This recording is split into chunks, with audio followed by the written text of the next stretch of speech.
ஆண்டவரும் இரட்சகருமாகிய கர்த்தராகிய இயேசு கிறிஸ்துவின் நாமத்தினால் உங்களை யாவரையும் அன்போடு ஜீவபாதை எழுப்புதலின் ஊழியத்தின் சார்பாக மீண்டும் ஒரு விசை நான் வாழ்த்தி வரவேற்கிறேன். கர்த்தர் உங்களை ஆசீர்வதிப்பாராக. ஹல்லேலூயா. கர்த்தர் நல்லவர். ஆண்டவர் தம் பிள்ளைகளை ஜெபத்தை கேட்கிறவர், கண்ணீரை காண்கிறவர், வேதனைகளை அறிந்திருக்கிறவர். அவர் உங்களையும் உங்கள் குடும்பத்தையும் உங்கள் பிள்ளைகளையும் அவர் விசாரிக்க வல்லவராயிருக்கிறார். ஹல்லேலூயா. நம்முடைய ஆண்டவர் பெரியவர். எல்லாவற்றிலும் இந்த உலகத்தில் இருப்பவனை காட்டிலும் நம்முடைய ஆண்டவர் எப்படிப்பட்டவர்? மகா பெரியவர். ஹல்லேலூயா. வேதம் சொல்லுகிறது, எல்லா தேவர்களிலும் அவர் எப்படிப்பட்டவரா? பெரியவர் என்று வேதம் சொல்லுகிறது. ஹல்லேலூயா. வானத்தில் அவர் பெரியவர், சியோனிலே அவர் பெரியவர், அவர் மகத்துவத்தில் பெரியவர், அவர் நீதியில் பெரியவர் என்று சொல்லி எல்லாம் வேதத்தில் அவரை குறித்து அழகாய் எழுதப்பட்டிருக்கிறது. இந்த உலகத்தில் இருப்பவனை காட்டிலும் உங்களுக்குள் எனக்குள் இருக்கிறவர் மகா பெரியவராக இருக்கிறார். ஹல்லேலூயா. நிச்சயமாய் ஆண்டவராகிய இயேசு கிறிஸ்து நமக்கு பெரிய காரியங்களை அவர் செய்ய வல்லவராக இருக்கிறார். ஹல்லேலூயா. எத்தனை பேர் விசுவாசிக்கிறீங்க? ஆண்டவர் எனக்கு பெரிய காரியங்களை செய்ய பெரியவராகவே இருக்கிறார். ஹல்லேலூயா. நிச்சயமாய் ஆண்டவர் உங்க வாழ்க்கையில பெரிய காரியத்தை செய்வார். நீங்கள் எதை விசுவாசிக்கிறீர்களோ, எதை நம்புகிறீர்களோ, அதில் நீங்க எப்படி இருக்கணும்? ஜெபத்தில உறுதியாய் தரித்திருக்க வேண்டும். ஹல்லேலூயா. நீங்கள் கேட்ட காரியத்திலே, ஜெபித்த காரியத்திலே நீங்கள் தேவனுடைய பாதத்தில் உறுதியாய் காத்திருப்பீர்கள் என்று சொன்னால் தேவன் உங்கள் வாழ்க்கையிலே நிச்சயமாக அற்புதம் செய்ய முடியும். நிச்சயமாக அவர் அதிசயங்களை செய்ய முடியும். இன்றைக்கு நம்முடைய வாழ்க்கையில, நம்முடைய குடும்பத்துல, நம்முடைய தனிப்பட்ட காரியத்தில அற்புதங்கள் நடக்காமல் இருப்பதற்கு காரணம் உண்டு. அதிசயங்கள் நடக்காமல் இருப்பதற்கு காரணங்கள் உண்டு. சில நேரங்களில் அநேக காரியங்கள் தோல்வி அடைவதற்கு, தடைப்படுவதற்கு காரணங்கள் உண்டு. அல்லேலூயா. இன்னைக்கு அந்த காரணத்தை தான் நம்ம பார்க்க போறோம். ஏன் என்னுடைய வாழ்க்கையில அற்புதம் என்று நடக்கவில்லை? ஏன் என்னுடைய வாழ்க்கையில இன்னும் ஆண்டவர் அதிசயங்களை செய்யவில்லை? ஏன் என்னுடைய பிரச்சனைகளுக்கு, போராட்டங்களுக்கு ஆண்டவர் இன்னும் தீர்வு கொடுக்கவில்லை என்று சொல்லி இன்றைக்கு அந்த காரியத்தை குறித்து தான் இன்றைக்கு ஆண்டவர் நம்மோடு கூட பேச போகிறார். ஹல்லேலூயா. இன்னைக்கு அற்புதம் நடக்காததற்கு ஒரு காரணம் உண்டு. அதிசயங்களை கர்த்தர் நம்முடைய வாழ்க்கையில செய்யாததற்கு ஒரு காரணம் உண்டு. ஆனால் ஆண்டவர் சொல்லுகிறார், இஸ்ரவேலை ஆசீர்வதிப்பது கர்த்தருக்கு எப்படிப்பட்டதா? பிரியமுள்ள தேவன். ஆண்டவர் எப்படி எகிப்து தேசத்திலே இந்த பார்வோனுக்கு முன்பாக அற்புத அடையாளங்களை செய்து தம் ஜனங்களை விடுதலையாக்கி அழைத்து வந்தாரோ, அதே தேவன் பார்வோனுக்கு முன்பாக செய்த அதிசயங்களை இஸ்ரவேல் ஜனங்களுடைய கண்களுக்கு முன்பாக செய்த அதே அற்புத அடையாளங்களை ஏன் நம்முடைய வாழ்க்கையில இன்றளவு ஆண்டவர் செய்ய முடியவில்லை? ஏன் அநேக நேரங்களிலே நம்முடைய வாழ்க்கையில இதெல்லாம் பிரதிபலிக்காமல் இருக்கிறது? ஊழியத்திலே, குடும்பத்திலே, தனிப்பட்ட காரியத்திலே ஏன் நடக்கவில்லை என்றெல்லாம் நாம் பார்ப்போம்னால் அதற்கு சில காரியங்கள் இருக்கிறது. ஹல்லேலூயா. ஆனால் ஆண்டவர் நம்முடைய வாழ்க்கையில் அற்புதம் செய்வதற்கு அவர் தயாராக இருக்கிறார். அவர் ஆவலோடு இருக்கிறார். ஆனால் ஆண்டவர் உங்களிடத்திலே, என்னிடத்திலேயும் எதையோ ஒன்றை எதிர்பார்க்கிறார். அல்லேலூயா. எதையோ ஒன்றை நம்மிடத்தில் என்ன செய்கிறார்? ஆண்டவர் எதிர்பார்க்கிறார். சரிங்களா? அப்ப ஏன் அற்புதம் நடக்கல? கேள்வி கேட்கணுங்க. நம்ம என்ன பண்றோம்னா, ஆண்டவர் நமக்கு கேட்ட காரியத்துல ஒன்றை செய்யல அப்படின்னா, ஒரு காரியத்தை ஆண்டவர் நமக்கு நடத்தாமல் தாமதமாக்குறார் அப்படின்னா நம்ம உடனே என்ன பண்றோம்னா சடைத்து கொள்ளுகிறோம், சலித்து போய் விடுகிறோம், தொய்ந்து போகிறோம், சோர்ந்து போகிறோம். ஏன் ஆண்டவர் என்னுடைய வாழ்க்கையில இன்னும் அற்புதத்தை செய்வதற்கு இவ்வளவு தாமதப்படுத்துகிறார்? ஏன் என்னுடைய வாழ்க்கையில இன்னும் அற்புத அடையாளங்கள் நடப்பதற்கு தாமதமாய் கொண்டிருக்கிறது? ஏன் என்னுடைய காரியங்கள் இன்னும் நடைபெறாமல் தடைப்பட்டு கொண்டே போகிறது? என் வாழ்க்கையில ஏன் அடிக்கடி நான் தோல்விகளை சந்திக்கிறேன்? என்னுடைய வாழ்க்கையில ஏன் என் குடும்பத்திலே நான் அநேக காரியங்களில் ஏமாற்றம் அடைகிறேன் என்று நாம் கேள்வி எழுப்ப ஆரம்பித்தால் பதில் உண்டு. ஆமென். அல்லேலூயா. கர்த்தர் நல்லவர். அல்லேலூயா. நேற்று நாங்கள் குடும்ப ஜெபம் எல்லாம் முடித்து விட்டு படுக்க போயாச்சு. படுக்க போவேல் ஆண்டவர் என்னோடு கூட ஒரு வார்த்தை பேசினார். உடனே எந்திரிச்சு ஓடி போய் என்ன பண்ணேன், நான் பைபிளை புரட்டி ஒரு காரியத்தை எனக்கு ஆண்டவர் என்ன செய்தார்னா ஆராய்ச்சி பண்ண சொன்னார், அதாவது தியானிக்க சொன்னார். ஒரு செய்தி எனக்கு கற்றுக் கொடுத்தார். அந்த செய்தி இப்ப கொடுக்கல, சரி, அதை இன்னொரு நாள் 12 மணி நேரத்துல கொடுக்க வேண்டிய செய்தி, சரியா? ஆண்டவர் ஒரு செய்தியை குறித்து நேற்று நான் அப்படியே உட்கார்ந்து அதை உடனே நோட்ஸ் எடுத்தேன். உடனே அந்த செய்தியை தயார் பண்ணி உடனே என்னுடைய செல்லில் இருக்கிற நோட்ஸ்ல என்ன பண்ணேன், உடனே அவ்வளவு குறிப்பெடுத்து பதிவு செய்து வைத்துக் கொண்டேன். ஏன் சொல்றேன் அப்படின்னா, ஆண்டவர் திடீரென்று நம்மோடு கூட பேசுவார். எந்த நேரத்துல எப்ப பேசுவார் நமக்கு தெரியாது, அல்லையா? ஆனால் நம்முடைய ஆண்டவர் பேசுகிற தேவன். எந்த நேரத்தில் வேணாலும் அவர் நம்ம கூட பேசுறதுக்கு தயாராக இருக்கிறார். ஆனால் அவருடைய வார்த்தையை கேட்பதற்கு நாம் தயாரா இருந்து கொண்டே இருக்கணும், ஆவலோடு இருக்க வேண்டும், அல்லையா? அதான் வேதம் சொல்லுகிறது, சுருக்கமாய் சொல்லுகிறது, உன் தேவனை சந்திக்க ஆயத்தப்படு. எந்த நேரத்தில் வேணாலும் மணவாளன் வரலாம், எந்த நேரத்தில் வேணாலும் ஆண்டவர் உங்களோடு கூட இடைப்பட முடியும், அல்லேலூயா. சோ நம்முடைய ஆண்டவர் நம்முடைய வாழ்க்கையில் அற்புதங்களை செய்ய அவர் தயாராக இருக்கிறார், ஆயத்தமாக இருக்கிறார். நீங்களும் நானும் ஏன் ஆண்டவர் இவ்வளவு காலம் இந்த காரியம் நடக்காமல் இருக்கிறது என்றெல்லாம் கேள்வி எழுப்பி பழகினால் அதற்கு நமக்கு பதில் கிடைக்கும். நான் அடிக்கடி சொல்லுவேன், அதுக்குதான் அதிகமாக பைபிள் படிங்க. பைபிள் அடிக்கடி திரும்ப திரும்ப திரும்ப என்ன செய்யணும், படிக்கணும். உங்களுக்கு இந்த உலகத்துல என்னென்ன கேள்விகள் கேட்கணும்னு தோணுதோ, என்னென்ன கேள்விகளுக்கு இந்த உலகத்துல பதில் இல்லையோ, அத்தனை கேட்கப்படுகிற கேள்விக்கும் பதில் இல்லாத அத்தனை கேள்விகளுக்கும் பரிசுத்த வேதத்திலிருந்து கர்த்தராகிய இயேசு கிறிஸ்து பரிசுத்த ஆவியான ஒரு மூலியமாய் நமக்கு பதில் கொடுக்கிறவராய் இருக்கிறார், அல்லேலூயா. அதிகமாக வேதத்தை வாசிக்க வேண்டும், வேதத்துக்கு முக்கியத்துவம் கொடுக்கணும், நேரத்தை செலவிடுங்கள். பைபிள் படிப்பதற்கு, பரிசுத்த வேதத்தை புரட்டி படிப்பதற்கு நேரத்தை செலவிடுங்கள். அப்படி செலவிடுகிற பொழுது ஆண்டவர் நம்மோடு கூட பேச அவர் தயாராக இருக்கிறார், அல்லேலூயா. அநேக இன்னைக்கு நம்ம என்ன நினைக்கிறோம், நம்ம பெற்றோர்கள், நம்ம தாய் கூட, நம்ம அப்பா நம்ம கூட பேசிக்கிட்டே இருக்க மாட்டாரா, நம்ம அம்மா நம்ம கூட பேசிக்கிட்டே இருக்க மாட்டாங்களான்னு சொல்லி பலவிதமான எதிர்பார்ப்பு, பலவிதமான ஏக்கங்கள் அநேக பிள்ளைகளுக்கு இன்றும் இருந்து கொண்டிருக்கிறது. அப்படிப்பட்ட சூழ்நிலையில ஒவ்வொரு நாளும் நம்மோடு கூட பேசுவதற்கு நம் அப்பா இயேசு ஆவலோடு காத்து கொண்டிருக்கிறார். அவருடைய பேச்சை, அவருடைய சத்தத்தை கேட்க நாம் ஆயத்தமா இருக்கிறோமா என்பதுதான் கேள்வியாக இருக்கிறது, அல்லேலூயா. சோ அப்படிப்பட்ட தேவன் இன்றைக்கு நம்மோடு கூட பேசும்படியாக கொடுத்த ஒரு நல்ல வார்த்தைக்கு நாம கடந்து சொல்வோம்.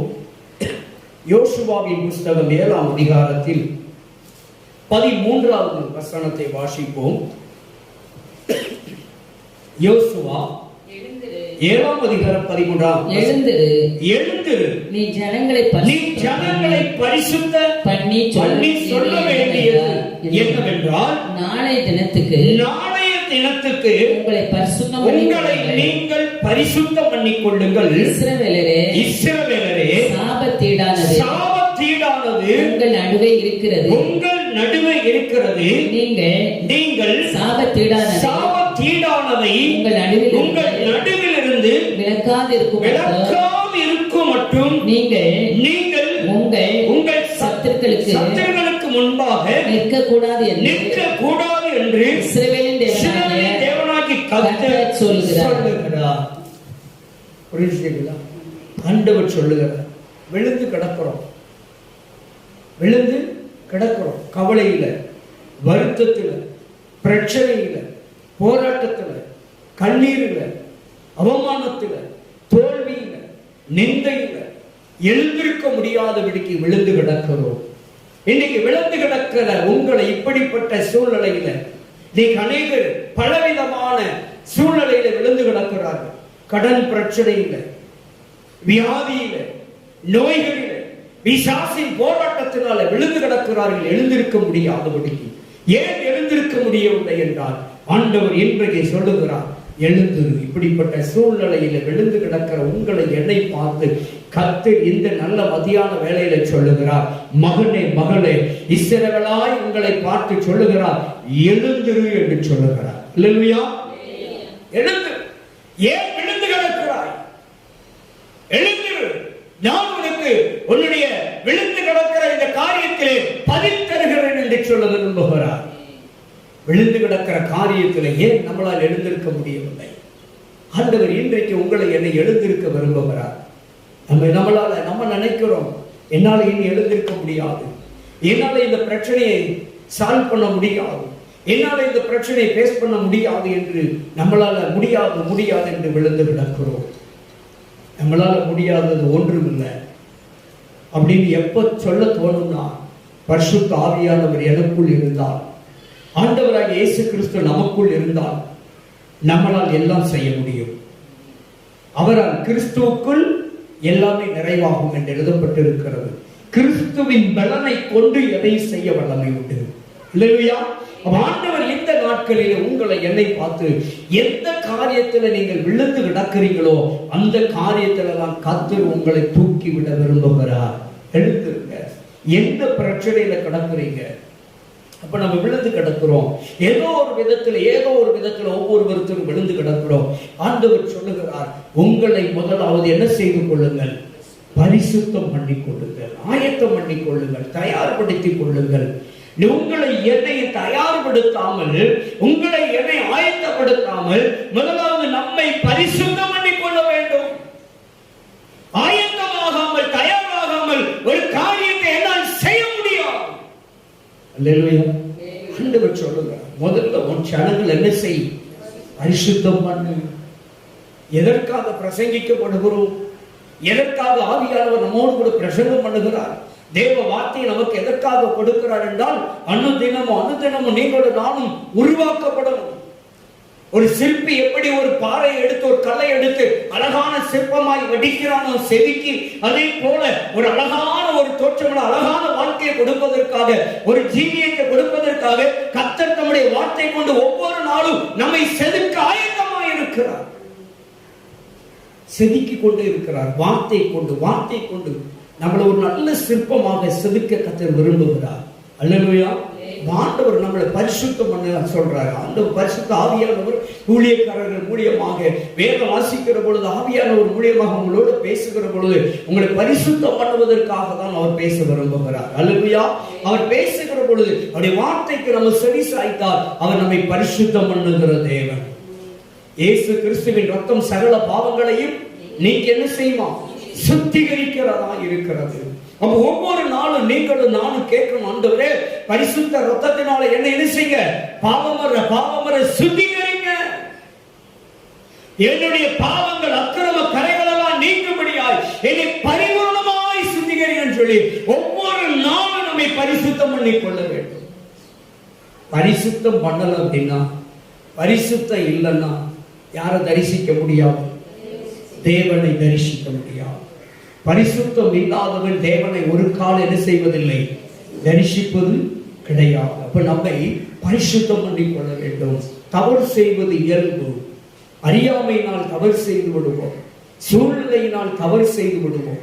ஆனால் ஆண்டவர் சொல்லுகிறார், அறிந்தோ அறியாமலோ சூழ்நிலை நிறுத்தமா என்ன தவறு செய்தாலும் ஆண்டவருடைய பாவத்திலே நாம் அந்த பாவங்களை, அந்த தவறுகளை அறிக்கை செய்கிற பொழுது அவர் பரிசுத்த ரத்தத்தினாலே நம்ம கழுவி நம்மை சுத்திகரித்து பரிசுத்தமாக்குற ஒரு நல்ல தெய்வம் நம்முடைய ஆண்டவர். பரிசுத்தம் உள்ளவர்.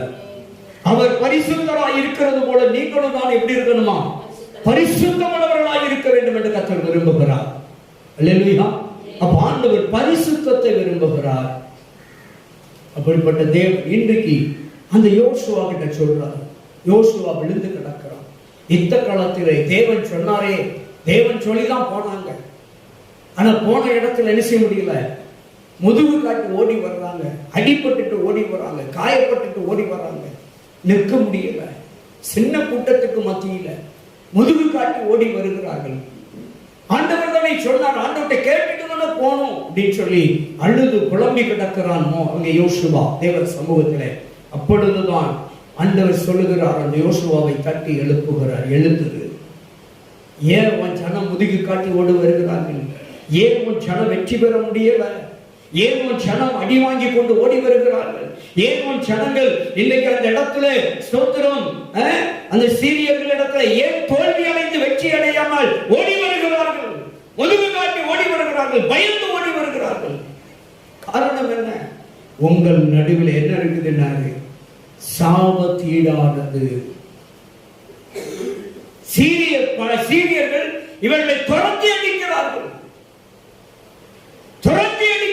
ஓடி வருகிறார்கள். ஆண்டவர் சமூகத்திலே யோசுவா விழுந்து கிடக்கிறார். ஆண்டவரே, ஏன் எங்களால் ஜெயிக்க முடியவில்லை? ஏன் அவர்களை எங்களால் வெல்ல முடியவில்லை? ஏன் எங்களால் வெற்றி பெற முடியவில்லை? நீ சொல்லிதானே நாங்கள் அனுப்பினோம், நீங்க சொல்லிதான வந்தோம், நீங்க சொல்லிதான போறோம் ஆண்டவரே. ஆனால் என்ன ஆகிறது? தோல்வி, இழப்பு. அன்பு தேவ பிள்ளைகளே, இதற்கு காரணம் என்ன? நம்ம நடுவில் ஏதோ ஒன்று தேவனுக்கு பிரியமில்லாத நம்ம வாழ்க்கையில் இருந்து கொண்டிருக்கிறது. அதனாலதான் நம்ம வாழ்க்கையில ஏதோ ஒரு விதத்தில் அற்புதம் நடக்காமல் தாமதித்துக் கொண்டிருக்கிறது. சாபத்தீடானது என்ன? தேவனுக்கு பிரியமில்லாத, தேவன் அருவருக்கிற ஏதோ ஒரு காரியம் நம்முடைய வாழ்க்கையில, நம்முடைய குடும்பத்துல இருக்கதான் செய்கிறது. ஒருவேளை இருக்கும் என்பதை இன்றைக்கு ஒருவேளை ஆண்டவர் சுட்டி காட்டுகிறார். நான் அநேக வீடுகளுக்கு ஜெபம் பண்ண போவேன். அநேகருடைய வாழ்க்கையில ஜெபம் பண்ணுகிற பொழுது நிறைய நாள் போவேன், அடிக்கடி போவேன். ஆண்டவரே, ஒரு சின்ன பிரச்சனைக்கு இவ்வளவு தூரம் நான் போய்கொண்டே இருக்கணுமா?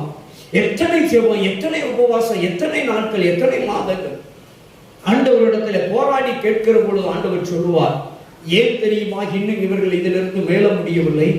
ஏன் தெரியுமா இதிலிருந்து இவர்கள் இன்னும் சுகம் பெற முடியவில்லை? ஏன் தெரியுமா இந்த பிரச்சனையில் இவர்களால் இருந்து இன்னும் விடுதல் பெற முடியவில்லை என்று ஆண்டவர் சொல்லுகிற பொழுது சொல்லுவார், அவர்களிடத்துல எனக்கு பிரியமில்லாத வழிகள் இருக்கிறது, எனக்கு பிரியமில்லாத காரியங்கள் இருக்கிறது, தீட்டான காரியம் அவர்களிடத்துல இருக்கிறது. அதனாலதான் அவர்களால் இன்னும் விடுதலை பெற முடியவில்லை, அதனாலதான் அவர்களால் இன்னும் அற்புதத்தை காண முடியவில்லை, அதனாலதான் அவர்களால் இன்னும் நன்மைகளை பெற்றுக் கொள்ள முடியவில்லை. ஏதோ ஒன்று சாபத்தீடானது இருக்கு. தேவ பிள்ளைகளே, நேற்று கூட நான் ஒரு வீட்டுக்கு ஜெபம் பண்ண போயிருந்தேன் இரவு. நான் உங்கள்கிட்ட ஏற்கனவே சொல்லி இருக்கிறேன், உங்க வீட்டில் இருக்கிற காரியங்கள், தேவனுக்கு பிரியமில்லாத இந்த காரியத்தை தூக்கி தூர போடுங்க. தேவனை அறிந்து முழுமையாக கர்த்தருக்குள்ள வந்துட்டீங்க, குடும்பமாய் ஞானஸ்நானம் எடுத்துட்டீங்க. எடுத்ததுக்கு அப்புறம் இந்த சாபத்தீடான காரியம் உங்க வீட்டுக்குள்ள இருக்கக்கூடாது. இல்லையா? அப்படி இருக்குமானால் அது என்ன நடக்கும் என்றால், உங்கள் ஆசீர்வாதத்தை அது தடை பண்ணி கொண்டேதான் இருக்கும். உங்க ஆசீர்வாதத்தை வரவிடவே விடாது, கெடுத்து கொண்டே இருக்கும். இல்ல அப்படின்னா நம்முடைய ஆசீர்வாதம் எவ்வளவுதான் வந்தாலும் பொத்தலான ஓட்டப்பையில போட்ட கதை தான், மீதி எடுக்க முடியாது. ஏதோ ஒன்று ஆண்டவர் இன்றைக்கு நம்ம கிட்ட சுட்டி காட்டுகிறார், உங்களை என்னை பார்த்து சுட்டி காட்டுகிறார். ஏதோ தேவனுக்கு பிரியமில்லாத சாபத்தீடான ஒரு காரியம் நம்முடைய நடுவிலே, நம்முடைய வாழ்க்கையில், நம்முடைய குடும்பத்தில் இருப்பதனாலதான் நம்மளால் இன்னும் வெற்றி பெற முடியவில்லை, இன்னும் ஜெயம் எடுக்க முடியவில்லை. நன்மைகளை, அற்புதங்களை பெற முடியாததற்கு காரணம், சுகம் பெற முடியாததற்கு காரணம், நன்மைகளை அனுபவிக்க முடியாததற்கு காரணம் ஏதோ ஒன்று சாபத்தீடானது நம்முடைய குடும்பத்தில் இருக்குமானால் அதை விலக்கி போட வேண்டும். அதுக்கு முந்தின வசனத்துல முடிக்கிறாரு பாருங்க, சொல்றாரு, நீங்கள் சாபத்தீடானதை உங்கள் நடுவில் இருந்து நிக்கரகம் பண்ணாவிட்டால் இனி நான் என்ன செய்ய மாட்டேன், உங்க கூடவே இருக்க மாட்டேன்னுட்டாரு. கர்த்தர் நம்ம கூட இருக்கணும் அப்படின்னா எப்போது 24 மணி நேரம் வாழ்நாள் முழுவதும் கர்த்தர் நம்மோடு, நம்ம பிள்ளைகளோடு, நம்ம குடும்பத்தோடு இருக்க வேண்டும் என்றால் சாபத்தீடானதை நம்மை விட்டு விலக்கி போட வேண்டுமா? நிக்கரகம் பண்ணணும், அழித்து விடணுங்கிறார். இல்லையா? அழிச்சு போடணும், இருக்கவே கூடாதான். ஆனா நம்ம இன்னைக்கு அநேக வீட்டுல அதை என்ன செஞ்சிருக்கிறோம், பயன்படுத்தல, பத்திரமா வச்சிருக்கிறோம். எதுக்கு? ஞாபகார்த்தம். அப்பா தந்தது, அம்மா தந்தது, நண்பர் தந்தது, கிஃப்ட், பரிசு பொருள், ஏதோ ஒரு காரியத்துக்காக, ஏதோ ஒரு காரணத்துக்காக பயன்படுத்தாமலேயே பயன்படுத்தலதான். பட் ஆனா அது என்ன செஞ்சிருக்கு, நம்ம வீட்டுல ஏதோ ஒரு மூலையில உட்கார்ந்து ஒரு வாரத்துல தானே கிடக்கு, ஒரு மூலையில தானே கிடக்குன்னு சொல்லி நம்ம நினைக்கிறோம். ஏதோ ஒரு சாக்கு பையில கட்டி ஒரு வாரத்துல தானே போட்டிருக்கோம் நினைக்கிறோம். அது அந்த மூலையில உட்கார்ந்துகிட்டு நமக்கு வர ஆசீர்வாதத்தெல்லாம் அந்த அடுத்து விட்டுருக்கோம். சாபத்தீடானது நம்ம வீட்டுக்குள்ள இருக்கக்கூடாது. ரட்சிக்கப்பட்டாச்சு, ஞானஸ்நானம் எடுத்தாச்சு, முழு கிறிஸ்தவர்களாய் மாறியாச்சு, முழு கிறிஸ்துவின் பிள்ளைகளாய் மாறியாச்சு. சாபத்தீடானது, தேவனுக்கு பிரியமில்லாத எந்த ஒரு காரியமும் நம்ம வீட்டுக்குள்ள இருக்கக்கூடாது, நம்ம வாழ்க்கையில இருக்கக்கூடாது. ஒருவேளை சாபத்தீடானது என்னது என்று சொல்லி நீங்கள் ஆண்டவரிடத்தில் கேட்டால் கர்த்தர் உங்களுக்கு சொல்லி கொடுத்துருவார். அல்லேலூயா. இருக்கவே இருக்கக்கூடாதுங்க. சாபத்தீடானதை என்றைக்கு நம்முடைய வாழ்க்கையை விட்டு அதை நிக்கிரகம் பண்ணுகிறோமோ, தூக்கி வீசுகிறோமோ, எடுத்து தூர போடுறோமோ, அன்றைக்கு தான் தேவன் என்னோடு கூட இருப்பாராம், என் கூடவே என் வீட்டோடு என் குடும்பத்தோடு இருப்பேன் வாக்கு கொடுத்திருக்கிறார். அவனுடைய சாபத்தீடான யாதொன்று என் வீட்டுக்குள்ள இருக்குமானால் கர்த்தர் என் கூட இருக்கவே முடியாது. அல்லேலூயா. இதை நான் சொல்றேன், கர்த்தர் சொல்றாரு. கர்த்தரே யோசுவா கிட்ட சொல்றாரு, சாபத்தீடானது உங்க நடுவில் இருந்து நீங்க தூக்கி போடலன்னா நினைச்ச முடியாதுன்னா உங்ககிட்ட இருக்க முடியாது. நம்ம கூட ஆண்டவர் நம்ம கிட்ட இருக்கணும் அப்படின்னா தேவனுக்கு பிரியமில்லாத காரியங்கள், சாபத்தீடான காரியங்கள். இன்னொரு நாள் சொல்றேன் சாபத்தீடான காரியம்லாம் என்ன அப்படிங்கிறத. அது ஒரு பெரிய பட்டியலுங்க, பெரிய பட்டியல் இருக்கு. நம்ம ஒன்று ரெண்ட கற்பனை பண்ணி வச்சிருப்போம், இதுதான் சாபத்தீடுன்னு. அது இல்லை, அது ஒரு பெரிய பட்டியல் இருக்கிறது. சாபத்தீடானது. இதே வாயால தான் நம்ம என்ன எடுக்கிறோம்? திருவிருந்து எடுக்கிறோம், கம்யூனியன் எடுக்கிறோம். திருவிருந்து என்னது? அவருடைய பரிசுத்த சரீரம், அவருடைய பரிசுத்த ரத்தம். ஆனா எனக்கு தெரிஞ்சு நான் அநேகரை பார்த்திருக்கிறேன், கம்யூனியன் சர்வீஸுக்கு போவாங்க, வேற வேகமா போவே, வரையிலே பீடி குடிச்சிட்டு வருவாரு. அங்க வரையில பீடிய கால்ல அணைச்சு போட்டுட்டு எங்க போய் நிக்கிறது? Communion service. அதுக்கு எடுக்காம இருக்கிறது நல்லது. பீடியை நிறுத்த முடியலன்னா கம்யூனியன் எடுக்க கூடாது. அது பெரிய சாபம். அவங்க நினைக்கிறாங்க நம்மளை அது என்ன செய்ய, நமக்கு சாபம் வந்தா பரவாயில்ல நினைக்கிறாங்க. அதுதான் தப்பு கணக்கு. சாபம் என்ன மட்டும் விடாது, என் தலைமுறையை தூக்கிட்டாரு. நான் செய்கிற துணிகரமான தப்பு என்ன மட்டும் சேதப்படுத்தாதான், என் தலைமுறையை தூக்கிடும். என்ன பண்ணுமா? என் தலைமுறையவே ஆட்சி படைக்குமா? அல்லேலூயா. சரியா? தலைமுறைய அசைச்சிருமா? சாபத்தீடானது. இப்படி சின்ன சின்ன விஷயங்களுக்கு நம்ம நினைக்கிறோம். நிறைய பேருக்கு நான் சொல்லுவேன். அதனால ஒருவேளை நம்ம அதை நிறுத்ததுக்கு பிரயாசப்படுகிறோம் அப்படின்னா, நிறுத்துற வரைக்கும் அது சிகரெட்டோ பீடியோ தண்ணியோ நிறுத்துற வரைக்கும் என்ன எடுக்கக்கூடாது? தயவு செய்து நன்மை எடுக்கக்கூடாது. அது நல்லதுன்னு வேதம் சொல்லுது, நான் சொல்லல, பவுல் சொல்லுகிறார். அதை நிறுத்துற வரைக்காவது எடுக்காதவங்க. அல்லேலூயா. என்ன செய்யக்கூடாது? தப்ப நிறுத்துற வரைக்கும் கம்யூனியன் எடுக்காம இருந்தா நமக்கு மட்டும் இல்லை, நம்ம சந்ததிக்கு நல்லது. அல்லேலூயா. அன்பு தேவ பிள்ளைகளே, இப்படி இது தவிர இப்படி சின்ன சின்ன விஷயம்லாம் என்ன என்ன என்ன தீட்டு? சாபத்தீடுன்னு எழுதுறாரு. சாபத்தீட்டானது. யோசித்து பாருங்க. ஆண்டவர் இதைத்தான் நம்ம விட்டு நீங்கணும் அப்படிங்கிறாரு. வெத்தலை போடுறது பழக்கம் இருக்கும் நிறைய பேருக்கு. வெறும் வெத்தலையை மருந்துக்கு சாப்பிடுங்க, அது தப்பு இல்லை, சரியா? அதே இதை என்ன செய்யலாம்? போதை வஸ்துக்காக பயன்படுத்தக்கூடாது. அப்படி பயன்படுத்துறவங்க அதை நிறுத்துகிற வரைக்கும் என்ன எடுக்கக்கூடாது? நன்மை எடுக்கக்கூடாது, நன்மை எடுக்கக்கூடாது. அப்படி எடுத்தால் அது துணிகரம். ஆரோனுடைய குமாரனை போல, ஆரோனுடைய குமாரர்களை போல அந்நிய எக்கினியை கொண்டு துணிகரமாய் போனார்கள் என்று எழுதப்பட்டிருக்கிறது. அந்த துணிகரம் எனக்கு இருக்கக்கூடாது. தெய்வ பிள்ளைகளை நிறுத்துகிற வரைக்கும், நிறுத்துகிற வரைக்கும் என்ன செய்ய வேண்டாம்? எடுக்க வேண்டாம். அதான் சொல்றாரு, உங்களை நீங்கள் பரிசுத்தம் பண்ணிக் கொள்ளுங்கள். உங்களுடைய நடுவில் இருந்து சாபத்தீடானதை என்ன செய்ய? விலக்கி போடுங்க. தயவு செய்து சாபத்தீடான காரியம் இன்னும் ஒரு பெரிய பட்டியல இருக்குங்க, நிறைய பட்டியல் இருக்கு. ஒன்று ரெண்டு தான் எடுத்துக்காட்டுக்கு சொல்றேன். பீடி, சிகரெட்டு, குடி பழக்கம், போதை வஸ்து, இது மட்டும் கிடையாது. இன்னும் சில விஷயங்கள், பெரிய பட்டியல், அதுக்கு பின்னால் இன்னும் நிறைய இருக்குது. சாபத்தீடான காரியம் நம்ம குடும்பத்துல நமக்குள்ள இருக்கவே கூடாது. அது என்ன இருந்துச்சுன்னா யாருக்கு நஷ்டம் அப்படின்னா, என்கிட்ட இருந்துச்சுன்னா எனக்கு தான் நஷ்டம். சபைக்கோ சபை ஊழியக்காரர்களுக்கோ நஷ்டமே கிடையாது, ஆண்டவருக்கும் நஷ்டம் கிடையாது. அப்படி சாபத்தீடான ஒரு காரியம் என்னுடைய வாழ்க்கையிலேயே குடும்பத்திலே என் பிள்ளைகளிடத்திலே இருக்குமானால் எனக்கும் என் குடும்பத்துக்கும் என் பிள்ளைகளுக்கு தான் நஷ்டம், வேற யாருக்கும் கிடையாது. அல்லேலூயா. அப்ப நம்மை விட்டு எதை தூக்கி போடணுமா? சாபத்தீடானதை நீக்கி போடாவிட்டால் தேவன் நம்மிடத்திலிருந்து விலகி விடுவார், நம்மிடத்தில் இருக்க முடியாது. அல்லேலூயா. ஆண்டவர் சொன்னார், ஆனா வாக்கு கொடுத்துட்டாரு. மத்திய 28ஆம் அதிகாரத்துல கடைசியில சொல்றாரு, உலகத்தின் முடிவு வரையும் சகல நாட்களிலும் நான் என்ன செய்வேன், உங்களோடு கூட இருப்பேன்னு சொல்லிட்டாரு, வாக்கு கொடுத்துட்டாரு, உங்க கூடவே இருப்பேன்ட்டாரு. ஆனா என் கூடவே சகல நாட்களில் உலகத்தின் முடிவு வரையும் அவர் இருக்கணும் அப்படின்னா சாபத்தீடானது என் கூட இருக்கக்கூடாது, எனக்குள் இருக்கக்கூடாது, என் குடும்பத்துக்குள் இருக்கக்கூடாது. அப்படின்னு சொல்லுங்க. அப்படி இருந்தா அவர் என் கூட இருப்பாரா? நிச்சயமா இருக்க முடியாது. அல்லேலூயா. பரிசுத்தம் எங்கேயோ அங்கு தேவன் இருப்பார். ஆண்டவர் அதை விரும்புறாரு. அப்ப நம்மள என்ன பண்ணணும்னா, நாம நம்மை உருவாக்கணும், நம்மளை சரி செய்ய பார்க்கணும். அல்லேலூயா. தவறு நான் அப்போதே சொல்லிட்டேன், தவறு இழைப்பது இயல்பு.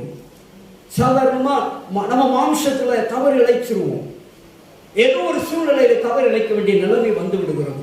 ஆனால் தவறு இழைப்பதற்கு இடம் கொடுத்த நாமளே தவறை சரி செய்வதற்கும் இடம் கொடுக்க வேண்டும்.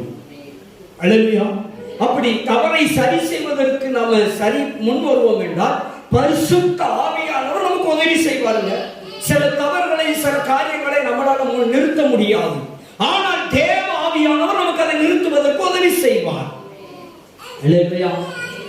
ஆண்டவர் நம்ம வாழ்க்கையில அற்புதம் செய்யணும் அப்படின்னா நம்ம வாழ்க்கையில என்ன இருக்கக்கூடாது? நம்ம வீட்டுக்குள்ள நம்ம வாழ்க்கையில சாபமான காரியங்கள், தீட்டான காரியங்கள் இருக்கவே கூடாது. அல்லேலூயா சொல்லுங்களேன். அல்லேலூயா. அப்ப நம்ம வாழ்க்கையில சாபத்தீடை எடுத்து போட வேண்டும் என்று இன்றைக்கு ஆண்டவர் உங்களை என்னை பார்த்து சுட்டி காட்டுகிறார். அல்லேலூயா. தேவ பிள்ளைகள் ஆண்டவருக்குள்ள முழுக்க முழுக்க ஸ்நானம் எடுத்து முழு கிறிஸ்தவர்களாய் கிறிஸ்துவின் பிள்ளைகளாய் வந்துட்டீங்கன்னா நீங்க என்ன எழுதக்கூடாது? சாதகம் எழுதக்கூடாது.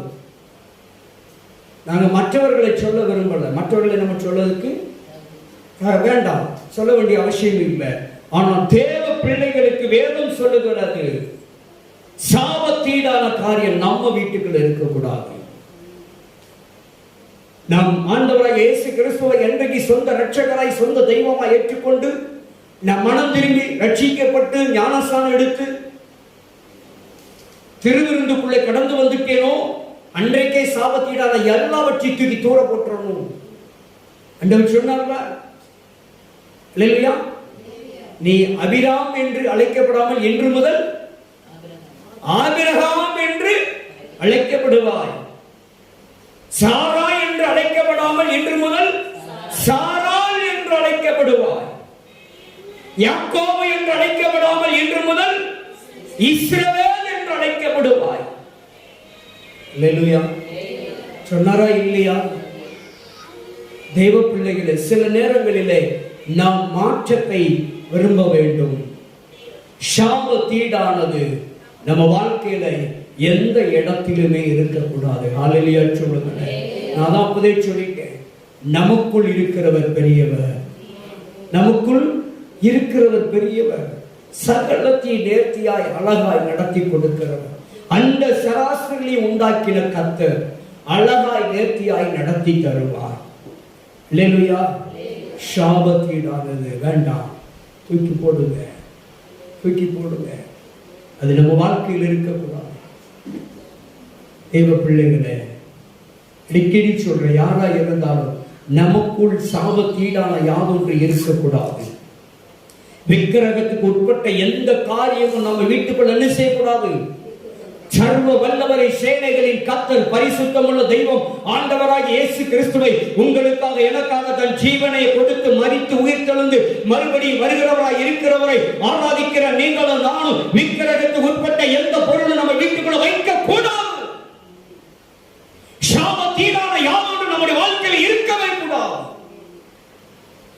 அல்லேலூயா. அப்படி இருக்குமானால் அது நம்ம ஆசீர்வாதத்தை, நம்முடைய சுகத்தை, நம்முடைய சமாதானத்தை, நம்முடைய நிம்மதியை, நம்முடைய சந்தோஷத்தை கெடுத்துவிடும். அல்லேலூயா. சாபத்தீடானது நம்ம வாழ்க்கையில் இருக்கக்கூடாதுங்க. தேவன் இன்றைக்கு உங்களுக்காக எனக்காக பேசுகிறார், கிறிஸ்தவர்களுக்காக பேசுகிறார், தேவ பிள்ளைகளுக்காக பேசுகிறார். நீங்களும் நானும் சாபத்தீடான யாவொன்றையும் வைத்துக் கொள்ளவே கூடாது. அப்படி நமக்குள் இருக்குமானால் தேவன் நமக்குள் இருக்கவே முடியாது. எப்படி வேணாலும் வாழலாம், எப்படி வேணாலும் இருந்து கொள்ளலாம் என்பது கிறிஸ்தவ வாழ்க்கை அல்ல. இப்படிதான் இருக்க வேண்டும் என்பதுதான் கிறிஸ்தவ வாழ்க்கை. கிறிஸ்தவ வாழ்க்கை என்பது பரிசுத்த வேதம் நமக்கு அழகாக வரையறுத்து கொடுத்திருக்கிறது. இப்படிதான் வாழ வேண்டும், இப்படிதான் செயல்பட வேண்டும், இப்படிதான் நடக்க வேண்டும், இப்படிதான் சாப்பிட வேண்டும், இப்படிதான் ட்ரெஸ் அணிய வேண்டும், இப்படிதான் என்று எல்லாம் இப்படிதான் என்று சகலத்தையும் அழகாக நமக்கு வரையறுத்து கொடுத்திருக்கிறது. எப்படி வேணாலும் என்று அல்ல. அப்படி பிரசங்கித்தால் அது சாபத்தீடான பிரசங்கம். அல்லேலூயா. அது கள்ள போதகம். எப்படி வேணாலும் இருந்துக்கோ, சர்ச்சுக்கு மட்டும் வந்தா போதும் அப்படின்னா அது கள்ள போதகம், அது சாபத்தீடான போதகம். ரொம்ப கவனமாக இருக்கணும். நீங்களும் நானும் ஆராதிக்கிற தேவன் பரிசுத்தம் உள்ளவர், பயங்கரமானவர், அன்பு நிறைந்தவர். அல்லேலூயா. சாபத்தீடான யாவொன்றும் நம்முடைய வாழ்க்கையில், நம்முடைய குடும்பத்தில் இருக்கவே கூடாது. ஒருவேளை இருக்குமானால் இன்றைக்கு ஒரு தீர்மானம் எடுத்து அவைகளை அப்புறப்படுத்த முடிவெடுங்கள். அவைகளை விலக்கி போடுங்க, நிக்கரகம் பண்ணி விடுங்க. கர்த்தர் உங்கள் பட்சத்தில் கடந்து வருவார். தோல்வியை சந்தித்த நீங்கள் இனி வெற்றியை சந்திப்பீர்கள். இழப்புகளை சந்தித்த நீங்கள் இனி நன்மைகளை, லாபத்தை பெறுவீர்கள். சுகத்தையும் ஆரோக்கியத்தையும் பாதுகாப்பையும் பெறுவீர்கள்.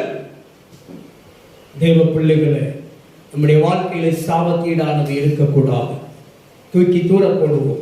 கர்த்தர் நம்மளை ஆசீர்வதிப்பார். அல்லேலூயா. எல்லாரும் ஒரு விஷய கண்களை மூடுவோமா.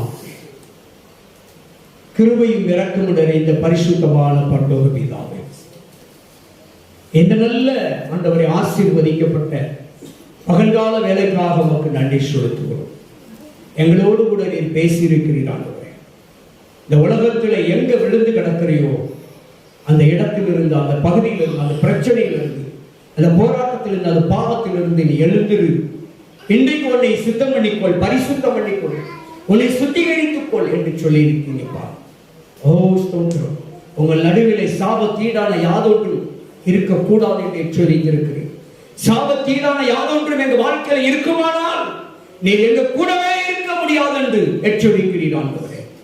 நீங்க எங்க கூட இல்லைன்னா எங்க வாழ்க்கையில் ஆசீர்வாதத்தை பெற முடியாது, நன்மைகளை பெற முடியாது, விடுதலை பெற முடியாது, சுகத்தை பெற முடியாதப்பா, அற்புதத்தை பெற முடியாது. நாங்கள் இவைகளெல்லாம் அற்புதங்களை, அதிசயங்களை, சுகத்தை, சௌக்கியத்தை, விடுதலை பெற வேண்டும் என்றால் நீங்க எங்க கூடவே இருக்க வேண்டும் ஐயா. நீங்க எங்க கூடவே இருக்க வேண்டும் என்றால் எங்களிடத்தில் சாபத்தீடான யாதொன்று இருக்கக்கூடாது. ஆண்டவரே, சாபத்தீடான யாதொன்று எங்க வாழ்க்கையில இல்லாதபடிக்கு அவைகள் எல்லாம் நிக்கிரகம் பண்ண உதவி செய்யப்பா. அவைகள் எல்லாம் விலகி போக, நீங்கி போக, விலக்கி போட உதவி செய்ய ஆண்டவரே. கர்த்தாவே உமக்கு ஸ்தோத்திரம். நாங்கள் இன்றைக்கு எங்களை பரிசுத்தம் பண்ணிக்கொள்ள, எங்களிடத்தில் உள்ள சாபத்தீடான எல்லாவற்றையும் நீக்கி போட, நிக்கிரகம் பண்ண பரிசுத்த ஆவியானவர் எங்களுக்கு உதவி செய்யப்பா, உதவி செய்ய. நீங்க எங்க கூடவே இருக்கணும் ஆண்டவரே. அப்பொழுதுதான் நாங்கள் ஆசீர்வதிக்கப்பட்ட வாழ்க்கை வாழ முடியும், நிம்மதியான வாழ்க்கை வாழ முடியும் ஆண்டவரே, விடுதலையான வாழ்க்கை வாழ முடியும் ஆண்டவரே. எங்க நாளே எங்கள் வாழ்க்கையில, எங்கள் குடும்பத்தில, எங்கள் தனிப்பட்ட காரியத்தில் இருக்கிற சாபத்தீடான எல்லாவற்றையும் விலக்கி போடுவதற்கு எங்களுக்கு ஞானத்தை தாரும், அறிவை தாரும், புத்தியை தாரும், விவேகத்தை தாரும் ஆண்டவரே. கிருபை கரத்தில் ஒப்பு கொடுக்கிறோம். தேவன்தாமே வந்திருக்கிற ஒவ்வொருவரையும் பரிசுத்தம் பண்ணி சாபத்தீடான எல்லாவற்றையும் அவர்களை விட்டு விலக்கி போட்டு ஒவ்வொருவரோடு இருந்து ஆசீர்வதிப்பீராக. கரத்தில் ஒப்பு கொடுக்கிறோம். நீ பெரிய காரியங்களை செய்யும் ஆண்டவரே, இந்த வார்த்தையை கேட்டுக்கொண்டிருக்கிற, இந்த வார்த்தையை பார்த்து கொண்டிருக்கிற ஆண்டவரே ஸ்தோத்திரம், சபையில் இருக்கிற மக்கள் ஆண்டவரே, இந்த வீடியோ மூலியமாக, வலைதளங்கள் மூலியமாக ஆண்டவரே பார்க்கிற உங்களுடைய பிள்ளைகளை நீர் ஆசீர்வதிப்பீராக, விடுதலையாக்குவீராக, சுகமாக்குவீராக. அவருடைய கண்ணீர் வேதனை மாறட்டும். தேவன் பெரிய காரியங்களை செய்யும். அற்புத அடையாளங்கள் நடக்கட்டும். விடுதலையாக்கும், சமாதானம், சந்தோஷம், மகிழ்ச்சியை கொடுத்து ஆசீர்வதிக்கப்பட்ட வாழ்க்கை, விடுதலையின் வாழ்க்கை, நன்மையான வாழ்க்கை வாழ ஆண்டவரும் இரட்சகரும் மீட்பருமாகிய கர்த்தராகிய இயேசு கிறிஸ்துவின் நாமத்தில் ஜெபிக்கிறோம் நல்ல பிதாவே.